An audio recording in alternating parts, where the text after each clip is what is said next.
എന്ന് പറയുന്നു. ആയതുകൊണ്ട് പ്രിയ ദൈവമക്കളെ, കർത്താവ് ഒരിക്കൽ ശിഷ്യന്മാരോട് പറഞ്ഞു, നിങ്ങളൊരു ദിവസം തൻ്റെ സഹാനോട് എത്ര പ്രാവശ്യം ക്ഷമിക്കണമെന്ന് ചോദിച്ച ശിഷ്യനോട് നിങ്ങൾ ഒരു ദിവസം 70 പ്രാവശ്യം ക്ഷമിക്കണമെന്ന് പറഞ്ഞു.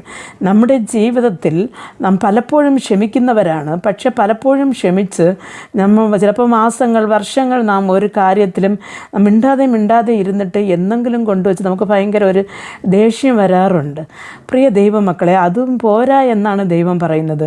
കർത്താവ് നമുക്ക് ദീർഘക്ഷമ നമുക്ക് തരുവാനും അതൊരു ആത്മാവിൻ്റെ ശക്തി ഉണ്ടെങ്കിൽ ആ ഒരു ദീർഘക്ഷമ നമുക്ക് കിട്ടത്തുള്ളൂ.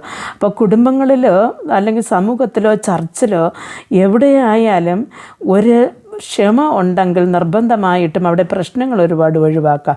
കർത്താവ് നമുക്ക് ദീർഘക്ഷമ തന്ന് തൻ്റെ ആത്മാവിനാൽ വഴി നടത്തുകയും ആത്മാവിൻ്റെ ഐക്യത്തെ നാം നിലനിർത്തുവാനും കുടുംബങ്ങളിലും സമൂഹത്തിലും സഭയിലും